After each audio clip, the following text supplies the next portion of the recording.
welcome to another Domo live stream slash webinar slash awesome event with Colt Sellers. Sorry, Colt, I got a little tongue tied there. I was excited to kind of call out my friend in the community, Arbor Rose.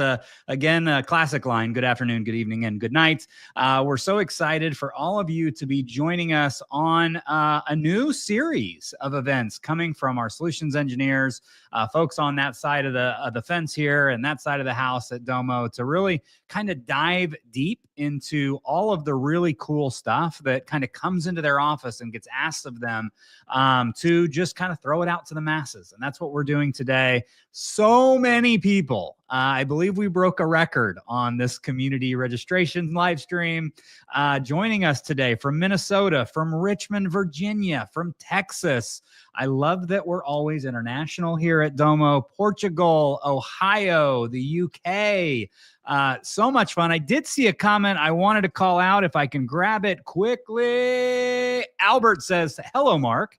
Love the content you post on YouTube. So again, connecting community members from all over the world. That's Mark Snodgrass he's referring to, one of the great advocates out there in the land. So thank you guys so much for joining. My phone is ringing because we have so many people jumping on the stream. This is exactly what happens on those days. So, and welcome Shelly from the Gulf Coast of Mississippi. Today, I did briefly mention that we are going to be talking with Colt Sellers. He's a senior solutions architect.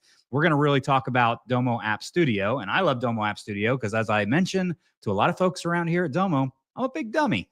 And I can get into the App Studio and be dangerous with a lot of the technical stuff that I have to go to other smart people to solve for me. And what App Studio allows you to do is really kind of leverage things without having to deep dive into code and to some of that developer work that some of your more advanced users use. So really excited to jump into this session. As always, Colt and his team, they'll be behind the scenes. We'll be sharing links, sharing resources. We'll kind of save Q&A formally till the end, as well as some links and resources that you'll be able to see during the session. As always, those of you that are joining us, the hundreds of us that are waiting patiently to find out, is this recorded? Yes, it is.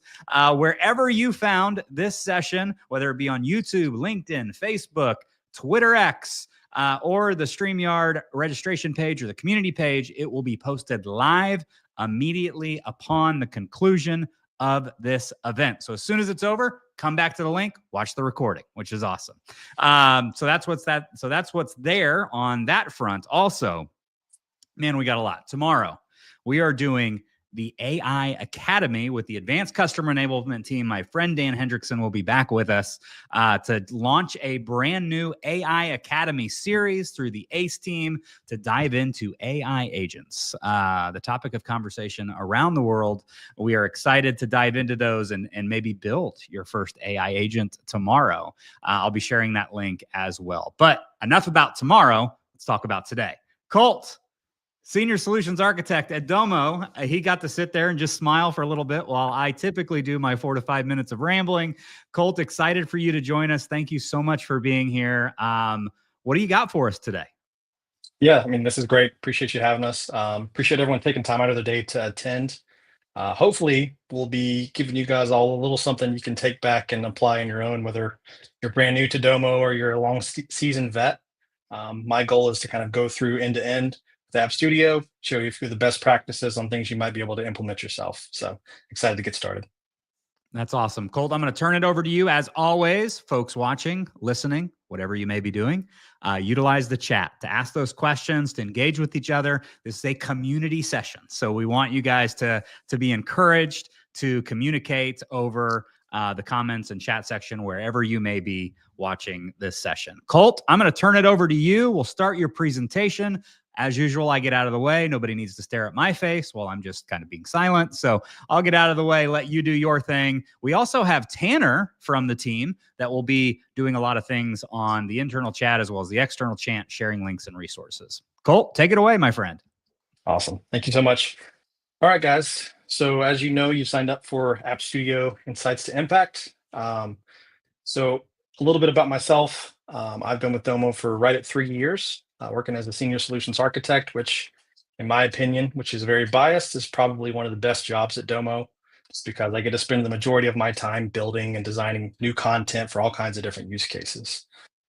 Before that, I was actually a Domo customer for 5 years as well. So over that 8 years, I've seen a lot of different dashboards, a lot of different solutions that get put out there. And really, there's a couple of things I've noticed that are really what make a successful app or a successful dashboard. And a few of those things are one, we want something that's appealing, right? So anytime we're looking at something, that first impression goes a long way. So how do we grab people's attention? How do we get them involved with our apps or our content that we're building?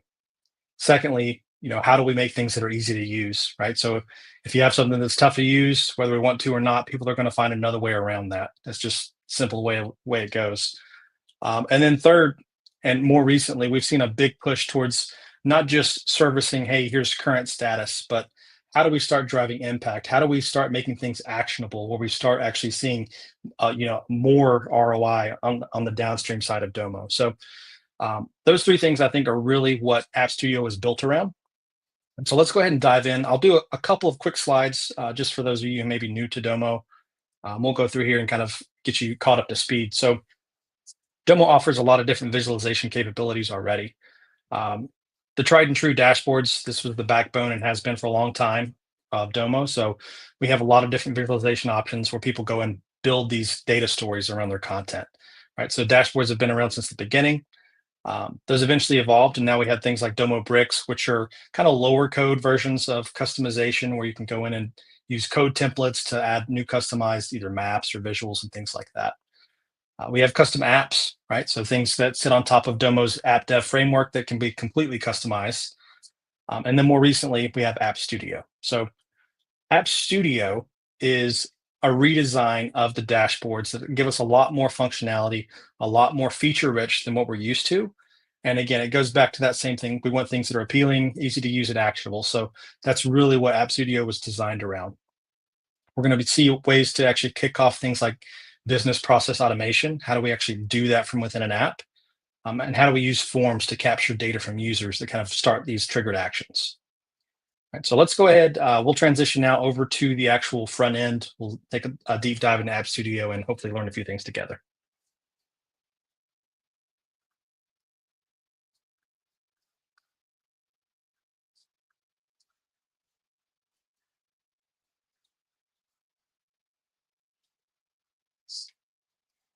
I think you're on mute there, Eddie. Sorry. Boy, that was a good joke that everyone missed. I I used to call this the dongle dance, where we allow the presenter to kind of switch screens and get everything set up as we kind of go through the initial transition between presentation and demo. So Colt, going to let you do that. Obviously, we had some questions about recording. As always, the recording will be available as soon as the session is over with, if you kind of join us midway through. We had some questions about connecting and things like that in the chat, which I believe folks are already doing, which I absolutely love. So excited to continue the session. Colt, are you ready for the demo side? Just 1 second, almost there. One thing I want to go ahead and call out real quick as we're starting to share this. Don't worry about trying to capture everything I'm going over today. There's going to be a lot of content covered, and at the end of this, we're actually going to be sharing out a link that's going to give you access to the main app we're going to be looking at today. So you'll be able to play around with this on your own and kind of dive into that. All right, so let's get awesome. My friend Nick here has an inquiring question. Everybody probably wants to know: will apps eventually replace dashboards? Don't want to put you on the spot there, Colt, as someone who obviously runs our product and makes product decisions. That's not us. So we will not be addressing this question, but I can't imagine that's something that would happen. I think apps is another tool in the tool belt for you to be able to do some really cool things inside of our product. All right, Colt, let's do it. Excellent. All right, so we'll go ahead and take a look at App Studio. For those of you who have your own Domo instances and you want to kind of follow along, we're up here in the apps section. So I'm looking at my favorite apps. I've got a lot of different stuff in here. We'll go through a couple of different kind of examples on that first level we talked about. How do we make things that are visually appealing? How do we actually catch people's attention? So if I come over here to, let's say, this marketing example, One thing that's great about apps and App Studio is that all of this content can be tailored for specific departments or specific use cases. So, in an example of a marketing department, I could build an app for marketing. Maybe I surface 3, 5 different dashboards inside of this, and they're going to have a central contained place to come and access their content. Right? We can brand this easily. We can add their own look and feel to it, but we're going to have a lot of kind of additional functionality that we didn't have before with dashboards. So a quick example here, if I'm coming down to look at marketing overviews for click-through rates, conversion rates, that journey of how someone progresses through the data within App Studio is going to give them options for things like tabular navigation as well. So while I'm still on the same page, maybe I want to switch gears and view a tab that's specifically about my KPIs, right? They can still do drill downs. They can come over here and click on variables and change the way things look and feel. Again, you can navigate through here and do more advanced calculations along the way. But App Studio is going to give you a lot of functionality on how you really guide a user through these data stories. So another quick example here as well. If we take a look at this healthcare app, you'll notice before there in App Studio for the marketing example, we had a navigation was on the left side, right? We have one here that's on across the top. That's just one of the many things you can change about App Studio, right? So we have a different look and feel, different fonts, different color schemes. And all of this can be changed in bulk, which is one thing that as a customer a long time before this took forever. If I was going to add custom colors to Domo, it took so long to go through and make each chart kind of up to date. But now we can do this all at once with App Studio. So we'll go back to the front here. Let's start at the very basics, right? So if I'm just getting into App Studio, how do I go about creating an app? Right? That's the first place people want to start. So we'll come over here, click on the Create App button. Whenever I do that, it's going to throw up my list of themes. So Domo provides a lot of default themes. I can pick from any of these if I want. I can also import themes from other apps. So this is great as I can customize themes for departments or businesses and then have those themes persist throughout my apps. So to get started, I'll just pick this top green theme here for impact. We'll apply this. So this is a different edit experience than what you may be used to for dashboards, right? So up at the very top here, we're in the app theming section. By default, I can come up here and change that theme we just set. I can edit individual styles. Now, what that lets you do are change things like the headers, the background colors, the card styles. You've got complete control over the way these things look and interact on the dashboard. You can see here, I can also change between different color palettes. Or if I want to get really tactical with this, I can come in here and actually customize this myself and have very specific colors. The second piece on here under app configuration, this just lets you come in here and name your app, choose your icons, things like that. And then we have our page navigation. So you'll notice we have a single landing page here for app page 1, and then we have our blank canvas. So if you're used to building content with dashboards, this last section is going to look very familiar. So this is where we add content to our dashboard, right? So I can drag cards over here if I want to add a header or maybe a border, right? So this is the same kind of look and feel that you're used to in editing and the way these pages are laid out. So to kind of show you more of a complete view on how we go about customizing this, I'm going to go ahead and actually import content I already have. So this is something that's very common. A lot of people don't want to start from the ground up with an app. Most of the times I've already got a dashboard up and running. So how do I take that content and pull it into an app? So what I'm going to do is actually start off with this example. So this is a mortgage example. I came from a mortgage bank previously. So we have a simple dashboard. It's got a few different charts and graphs on here in an old school dashboard. I want to bring this into App Studio. And so what I can do is on my pages and navigation section, I'm going to come over here and say import. I'm going to import from a dashboard. I'm going to select the page I'm interested in. In this case, it's my current pipeline page. So I can give the page a name. Maybe I just want to call it current pipeline. One thing I'll call out here, you can choose if you want to duplicate the cards or not. Duplicating the cards removes linking between the different pages. So what that means is, down the line, if I decide to change a card on one page and they're not duplicated, it would change it for both the app and the dashboard. So I'll go ahead and import this. You see we imported 12 elements successfully. I've got a second page. Now I can click on Edit Page. And so this is what that page looks like in this theme, right? So we can see I've got different colors than what I had before, just jumping back over. I've got different fonts. It's already laid out the page for me. Now, again, I can move this around as I want, resize things just by clicking on the card. We saw whenever I clicked on that card, I actually had a menu pop up. This is one thing that's different than we're used to with dashboards. Every card is going to have their own individual menus. And so what that allows me to do are things like custom themes, or excuse me, custom styles for each card. So let's say this map chart doesn't look great with a white background. I would prefer an orange background or maybe green, right? I want to change and maybe add a drop shadow or change the way the header looks. All these things, as you're coming through here and playing with these styles, are editable. So I can come over here and say, edit the style. I've got access to how round the corners are, whether or not I want a border weight, drop shadows. There's a lot of different look and feel options you're going to have within App Studio. We've also got things for actions. So how do I want this card to interact with the rest of the page? Maybe I want it to be, standard interactive filters, or I want to have drill downs, or I want to start a workflow. Like there's all different kinds of things we can do now with cards that we weren't able to do with dashboards. All right, so let's move back out of this custom app. I'm going to take you to another app that I've built. This is the one I'll be sharing with you in a little bit. So this is my data visualization best practices app.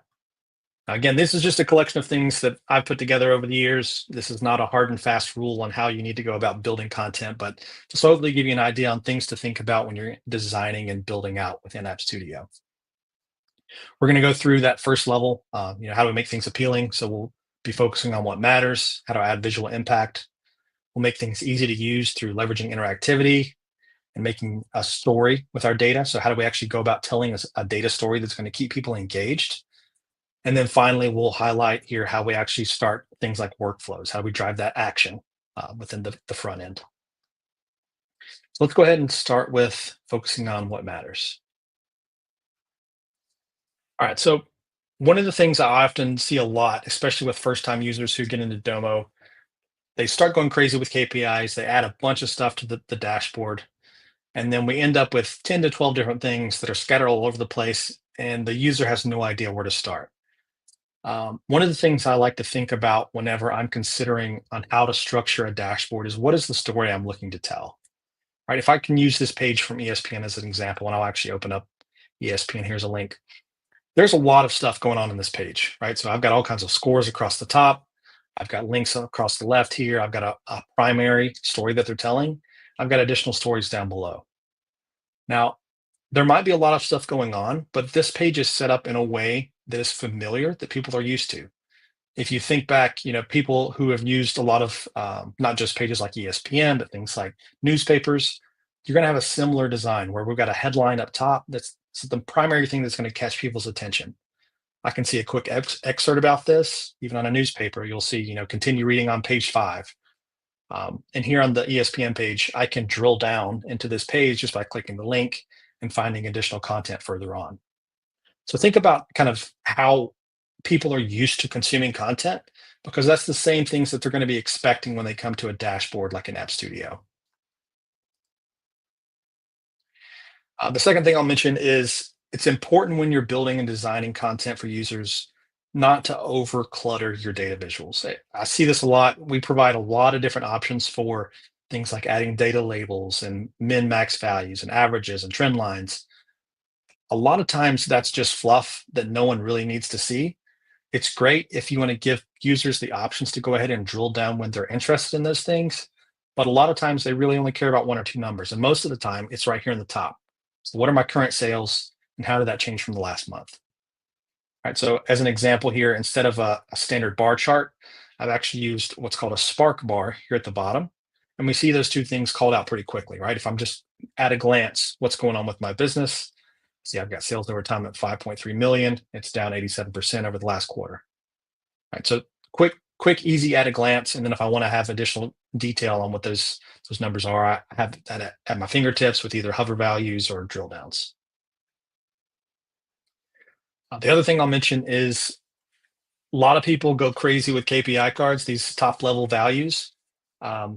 These are great when used correctly. So if I have something like this, where, as an example, this entire page of content is built around a sample of a skincare company. They've got a lot of different sales. They're looking right now to see what's this percent of sales we have that were with a discount. It's at 24% versus the previous month, that's up 2.3%. And that's bad because that's a red number, right? So I can see all these things in a single card.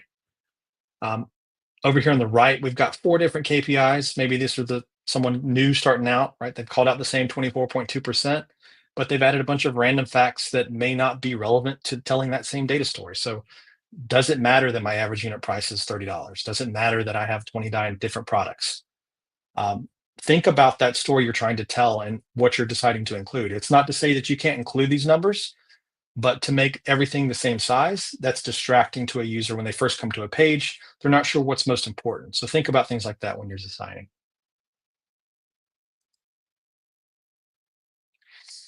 All right, so chart selection. So this is a question I get a lot from first-time users. Hey, how do I know which chart to use? This is a long-standing question, and luckily we already have a great knowledge base article about this. So you'll have access to this whenever we share out this link, but this entire list of all different kinds of chart analysis, when to choose which charts, and this diagram are all going to have easy access. Again, this is great if you get stuck in that trap. I'm tired of building bar charts and line charts for absolutely everything. What are some other options I can explore? This is a great way to kind of do that. Another option here, especially with App Studio, I've seen is trying to refrain from using color just because it's there, right? Color is great, making things look nice is awesome, but it can become a distraction. So, as an example, well, I've got a single color here with a lot of different hues, but this same color is showing things like emphasis. It's not showing me, 25 different colors because that would be too much for a user to really understand what's going on. Over here to the right, we see this chart. And while this kind of makes sense, we've got different categories, each of them is a different color. If you're going to do things like this, it needs to be consistent amongst the page. So if I go and add 3, 4, 5 different other charts that reference category, if my eye care category is not the same color of black, right, it's going to confuse users when they first take a look at this. So make sure that colors are consistent and we're not just doing it for decoration. Make sure that these things serve a purpose. Finally, here for the appealing aspect of it, one thing to keep in mind is making sure things are legible. A lot of times we get kind of wrapped up in all of these are cool colors. I want to put all this stuff together, but it doesn't really make sense when it comes time to look at this. I can see pretty quickly here, this KPI is kind of hard to read just because these colors contrast a little bit. Another thing that you might run into is you've got the option for changing fonts between cards now. Make sure that that makes sense to do. If not, let's not do it, right? So as an example, I've imported the color scheme for this particular app into this external website here called Coolers. This is something I just personally like to use. I'll pop this open real quick and we'll take a look at it. So this is great. I can actually come in here and plug in the colors I want to. I use this a lot to kind of, test different colors against one another. But one thing that's important to check when you're using different color palettes like this for your graphing and visualization is things like legibility for people who might be colorblind. So there's a great tool here for color blindness. I can pop this open here and see pretty quickly. If I go between the different kinds of color blindness, I'm going to have a problem if I start using multiple hues of my reds and yellows for people who are colorblind. We can see pretty quickly. Those are pretty tough to distinguish one from another. So it might be best if I'm going to be using multiple hues of these different colors to actually change what I'm going to be using within my app. So just something to keep in mind there. All right, so if we've got something that is laid out appropriately, we've got something that looks pretty good, how do we start making it easier to use for the user? So let's go ahead and jump over here to leveraging interactivity.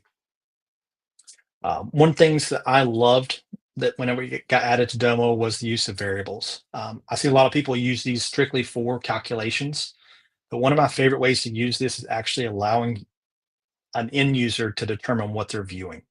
So as an example here, this chart showing me total sales by product category. If they don't care about product category or they want to see a different view, right? I can give them options to change how this chart behaves just by switching this variable, right? If I'm looking at product category again, I can change the metric. I can jump from total sales to what's my average unit price, what's my number of items sold. I can look at all that and change a single chart.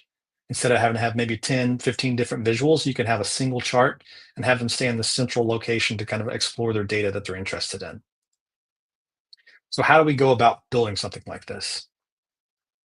Let's pop this open here and we'll actually explore this chart. So inside the analyzer here, obviously we've got our traditional X and Y axis.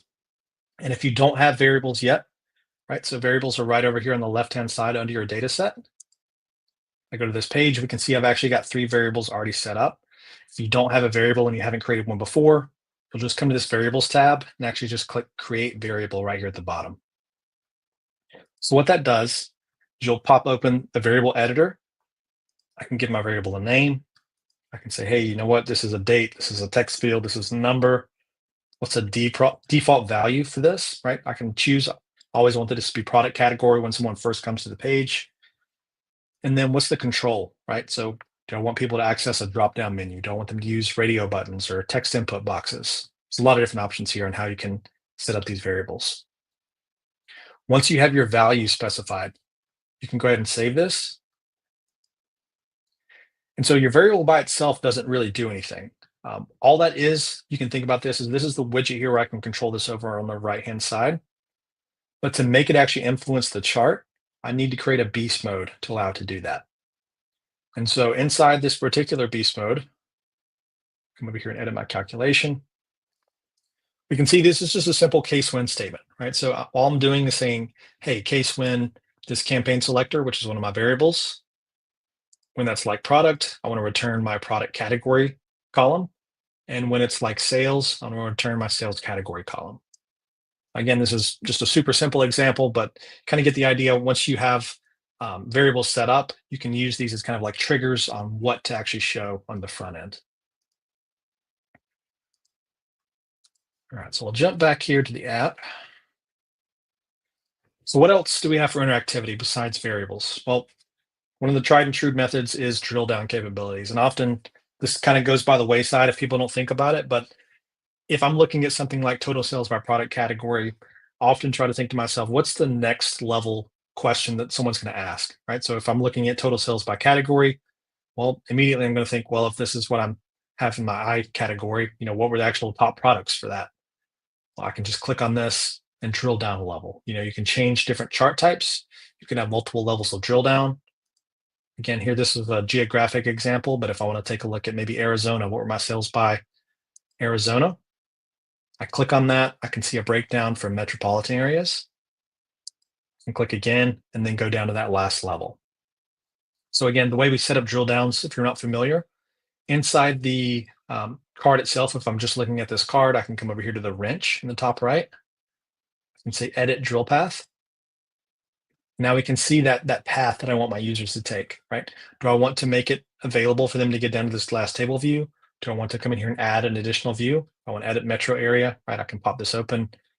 You can edit this second level and then just save that. So drill downs are a great way to kind of extend the exploration of the data point there. All right, so let's go back here. So we've taken a look at interactivity. How do we start actually storytelling, right? So this is pretty common. I remember from my old school English classes, who, what, when, where, and why. It's pretty similar in the same process when you're building content for telling a data story. So I've got an example built out here in this same use case. Again, we're still sticking with skincare. So this is a dashboard that is going to help us show what are our total sales for the last 30 days. Again, this is the first place my eye went. It's top left. If I'm reading a book, my eye goes to the top left. That's a quick call out on how I can actually get people interested in my dashboard. So I can see quickly I had 17 million in sales the last 30 days. That's 16% higher than the previous 30 days. Immediately, my next question is, hey, that's great. We're up 16%, but why were we up 16%? Well, the way I would explore that, if I'm going to find why we're up 16%, so I'm going to have a breakdown of a couple of different things. One is I'm going to take my category. I'm going to look at the variance between the last 30 days. I'm also going to look at the categories by sales. So I can see on the left one here, my cleansers were by far and away the biggest variance. But in comparison with my sales, they're actually one of my lowest sold products. So even though this was a huge change, 47% up, that doesn't really change the needle all that much. Instead, if I actually look at my top revenue band here, which is my serums, this is my top selling product, it went up 15%. 15% was a ton, and that's probably what influenced the 16% overall.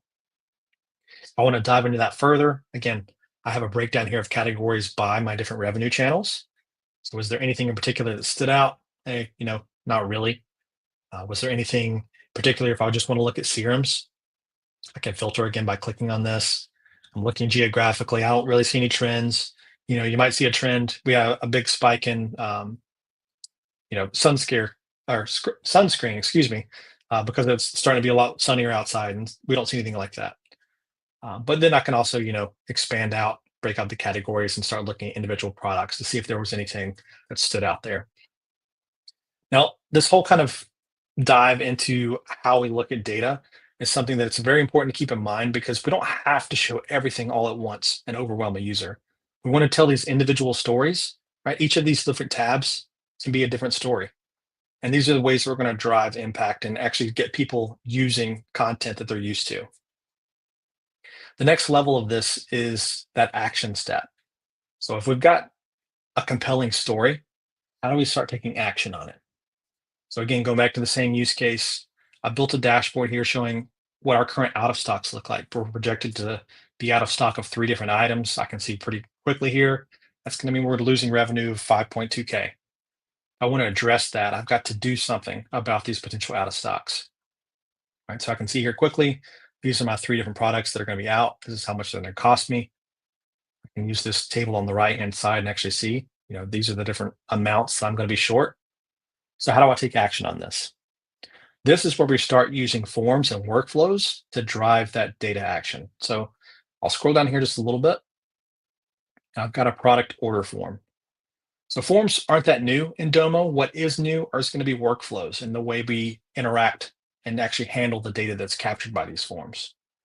So I'll fill this out quickly and then we'll dive in real quickly just to take a look at what this workflow looks like. But in this case, I'm going to be looking to place an order for these cleansing pads. Looks like we're short 180.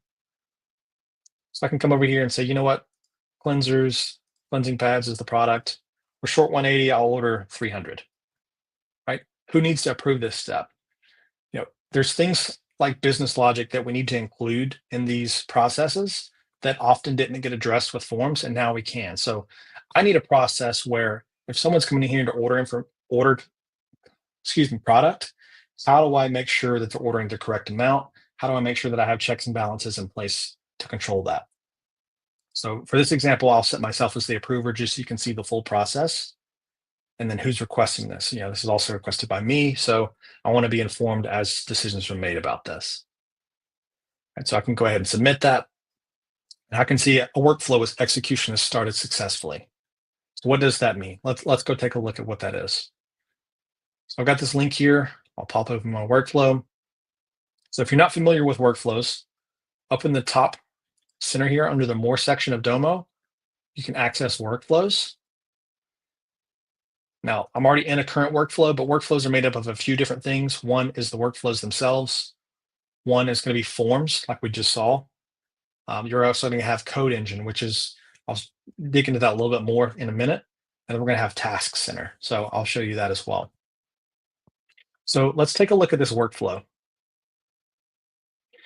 So workflows are very similarly laid out to ETLs. These are kind of one step after another.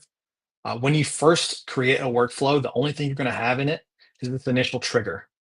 Now, there's a lot of different ways you can trigger a workflow. Again, for this example, we're using a form. You can use things like time triggers. You can use API calls. You can use other workflows. There's a lot of different ways to kind of start these. In this particular example, since I'm using a form, I can come over here and edit this just so you can see what this looks like. I built out the entire form here within the workflow. Each of these questions, what are the options I want? Do I want these to be Booleans, dates? You can come in here and specify all this. As this is my starting point for my data, each of these response fields gets added as a variable. And so these variables are going to be accessible later on in the process flow, but just so you know, a variable's over here on the left-hand side. All right, so to start this process off, whenever someone submits a form, what happens? Well, first off, I want to write every request to a data set. I want to keep log of everything, whether it's successful or not. So I have a step in here called write log to data set. How do you add something like that, right? So if you've got your trigger already set up and you want to start by adding something in here, this next step, you just click this little plus icon. This will pop open your menu options for workflows. There's all different kinds of stuff in here. I won't go through all of them, but if you want to do things like come over here and maybe add user task functions where I want to send or email with a response required, or I want to create a task inside of Domo, or I can even have custom functions, or I can have conditional logic. You can build all these steps out with these processes and workflows. So this particular one's writing to a data set. And we see, did it log successfully? Yes or no. So if this did not log successfully, I'm going to see a status of failed. And down here below, if this was successful, what do I want to happen after that?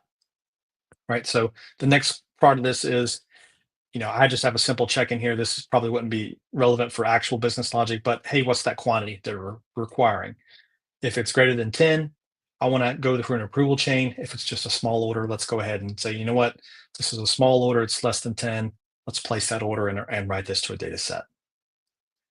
If this is greater than 10, I have a couple of things I want to happen. One, I'm going to get back the email addresses from this approver and the person who requested the actual product. I'm going to send an email to my approver, letting them know, hey, a new product has been requested for a large order. I've got a task in here to create a task within Domo for them. And then finally, based on their response to this, so we can wait for this response, we can choose what happens. Either it's approved, we write this to a data set, we send a confirmation email, or it's not, we can get a rejection notice. So what does that look like as an approver?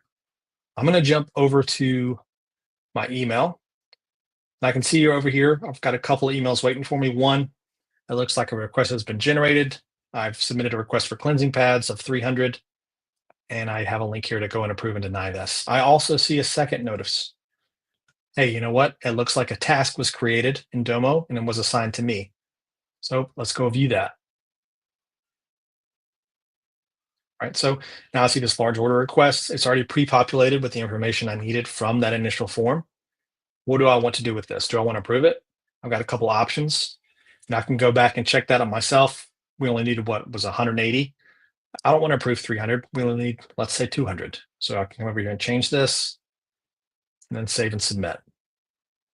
And so as an approver, I'm done at that point. The person who requested this will get an email notifying them of the change. And then we'll also write that back to the data log here, which I'll pop this over and we'll take a look at that as well. So this is my inventory request log. This is that data set I was writing back to. And we can see here, cleansing pads, 300, approver ID.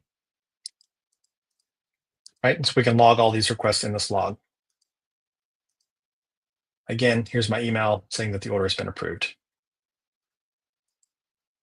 Right, so it's things like this where we can start taking action on these apps within App Studio beyond kind of, hey, here's top level out of stocks. Now go outside of Domo and do something else, right? So we want to have a central place where we can also take the action step needed once these things are surfaced.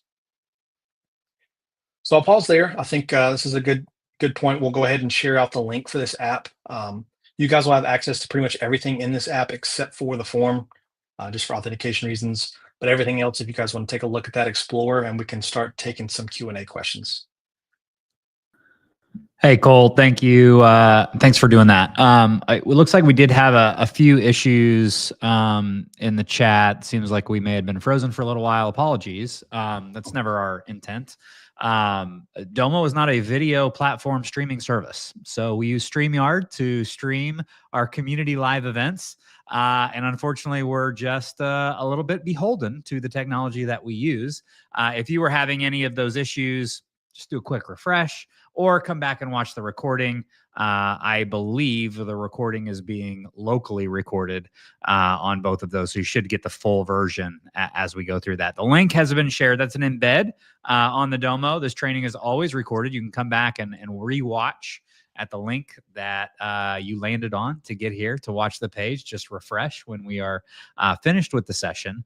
Lots of love for you, Colt. Albert, good job. GJ from Albert Wang. Also, Arbor Rose, great job, Colt. Thank you. Awesome. Things like that. Super helpful tips and tricks from Stephanie. Obviously, we want to continue to do these with our solutions team. Now that we've been doing with the ACE team for a little while, we've done community live streams in the past, but these are just really taking off post EP. Everyone is really hungry for the content. So excited to continue to do these. And I know Tanner and his team and folks like Colt are raising their hand and being like, it's time to do more of these so we can connect better with our community, which I love. Kevin did have a question. Let's go ahead and throw this one up here, Colt. How can I use workflow forms in a way that doesn't clash with already existing business processes that I do not have the ability to change? Order placement is done in ERP systems, etc. Any type of tips for our good friend Kevin? Yeah, I mean, one of the great things about workflows is it doesn't have to be a replacement of current systems, especially current processes like you're talking about. ERP systems are great, and we can also interact with those with workflows. So this could be something to augment current processes that are already in place. That kind of final step on what happens with the data. Again, we're keeping that in Domo for now, but again, that can be sent directly to the ERP systems. That can be sent, to databases, wherever it needs to go. But yeah, a lot of people use that more as a way to augment current processes rather than do a full replacement. Awesome. Any tips on setting up an app for mobile viewing? I find that after setting up for mobile layout, it often doesn't match what we expected. Lots of testing, I'm assuming, Colt? Yeah, I would suggest just testing lots. Obviously, the app view is great. If you can do a lot of that within the mobile, you can switch there between desktop and mobile pretty easily. But at the same time, having different size devices also makes a difference. iPhones, iPads, just depends on what your people use, right? Different screens are going to have different response widths, so that can kind of change the way things look and feel. So just test on as many things as you can. Zach asked, can we import this demo app into our own instance via the embed link? Great question. It's a great question. I've also asked that question. That is to be determined. TBD, Zach, TBD. Reach out to Colt and folks on that team. And if anybody has any more questions, please post them in the chat. This is a great time to remind you that we'll be back with another ACE webinar live stream tomorrow. They had an ace up their sleeve, as they say. They're going to do the AI Academy session built on agentic AI solutions inside Domo, and I believe we're going to build one tomorrow during our session. So that'll be 10 a.m. Mountain, 12 p.m. Eastern. I'll go ahead and repost the link as well. Arbor had a question. When do we get the ability to set a default on variables such as today for a date variable? Any workarounds for that? Or is that something that we would encourage Arbor to put in the ideas exchange on the community forum for folks to upvote? There's my shameless plug for community forums today. Yeah, that's a great question. I've also asked that. There are some workarounds you can do with kind of inventive beast modes where you can do things like if you have today set as your date variable, you can say when it's today, you can actually return the current date so that that's always currently updating just within your beast mode that's referencing that variable. Yeah, there's a couple workarounds for that right now. And Sharon had this question, I think some other folks as well, kind of setting permissions for different tabs or different pages and apps. Sharon's question is a little bit kind of, I think, it branched off of that. How to set landing pages to an app. What if I need different people to land on different App Studio dashboards? Yeah, that's something I think we would need to check on the individual profiles for the users. They should be able to customize their own individual landing pages. So you can set something up like that for different people where they can land on different pages. And this one's for me, Colt, so you can take a small breather and look through the chat if you'd like. Albert asks, how often are suggested ideas posted on community forums implemented? 62 ideas last year, Albert, from the Ideas Exchange, made it into our product. Not main stage product announcements, but most of them that were upvoted. So if you have a product idea, please go to the Ideas Exchange in the community forums. It helps me, it helps you, it helps Domo, it helps the product team see that there are great ideas that can be implemented quickly. And we had 62 of them last year. So your voices matter, Albert. And to do that, we need to see you in the community forums and on the Ideas Exchange. So that one was for me. Let's see, we got a few more here. Can we create a custom template in App Studio that we can share across apps so that if we change the template, it applies to all apps using that template? Another probably great idea for product. Let's see. Yeah, that is a good idea. I'm not sure offhand. I'd have to think about that one. That's awesome. Yeah, again, apologies, guys. We had the most concurrent viewers that we've ever had for Domo live streams. We also, obviously, it sounds like some of you guys were watching in the same office at the same time together. So, freezing happened, and we apologize for that. Try to go back and hopefully you can catch up. I don't believe it was very long, maybe 30, 45 seconds. It always feels longer when you're doing these productions. Can we turn any, I'm assuming this is any from Alice, can we turn any card or dashboard into an app? Yes, you can. Good. I love to start on a yes, no, or stop on a yes, no. Colt, thank you so much, my friend, for being a part of this. We'll let you off the hook a little early. I know we usually go for a complete hour here on these walkthroughs. This is kind of a more generalized overview, get you really kind of diving into designs and best practices and ways to kind of utilize App Studio. Tanner, it does sound like he's in the background, so I'm just saying it to you as well, to Colt in the audience. Sounds like we have a lot of people that are hungry for more deep dive, step by step. And we would be glad to continue to provide these as time permits. How do we know about the next upcoming session with our Domo Solutions team, our senior solutions architects and engineers? Head over to the community forum and make sure you are a member. You will receive notification when we post all of these events as soon as they are up and running and ready to be promoted. Obviously, you can always reach out to your CSMs, can always reach out to your AEs. They're always there to help. Appreciate everybody again for joining. We will catch you on the next Domo Solutions live stream and webinar here through the community. Thanks again, Colt, for being here. Thanks.